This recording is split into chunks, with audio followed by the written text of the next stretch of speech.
سمعین محترم، جب لیلۃ القدر کی رات آتی ہے تو میرے خالق و مالک نے فرمایا، اے جبرائیل، سدرہ کو چھوڑ کر 70,000 ملائکہ کو لے کر زمین پر پھیل جاؤ، اور جہاں تمہیں وہ انسان جو عبادت میں مصروف ہیں، جو ریاضت میں مصروف ہیں، جو تسبیحات ذکر اذکار کے اندر مشغول ہیں، ان کی بقا کی خاطر میں رب کی بارگاہ میں دعا کرو، اور ان کے لیے کامیابی کی اور ان کی منزل آسان کی دعا کرو، تو میں مالک بے نیاز میں تمہاری دعا کو قبول کروں گا اور ان کے لیے آسانیاں پیدا فرماؤں گا۔ تو جناب جبرائیل امین پاک فرماتے ہیں کہ جب یہ راتیں آتی ہیں تو اس راتوں کے اندر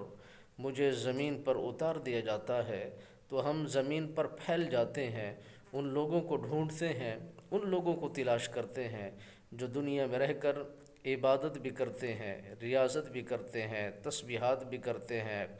رات کے قیام کا اہتمام بھی کرتے ہیں،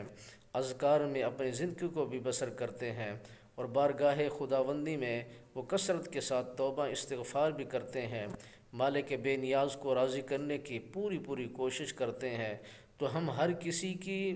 یہ مانگنے کے سلیقے کو، طریقے کو جب وہ مانگ رہے ہوتے ہیں، جو ان میں کمیاں دیکھتے ہیں وہ پوریاں کر دیتے ہیں، اور ان کی دعا کی قبول ہونے کی بارگاہ خداوندی میں عرض و گزاری کر دیتے ہیں۔ مالک بے نیاز، یہ بندہ تیری خاطر، رضا کی خاطر تجھے راضی کرنے کی کوشش کر رہا ہے، کوئی اس کا اور طمع لالچ نہیں ہے، محض تیری رضا ہے، بس اس کے ساتھ صلح والا معاملہ فرما دیجئے اور اس کی دعاؤں کو شرف قبولیت عطا فرما دیجئے۔ تو مالک بے نیاز ان مکرم ملائکہ کی وجہ سے ان انسانوں کی دعاؤں کو شرف قبولیت فرما لیتا ہے۔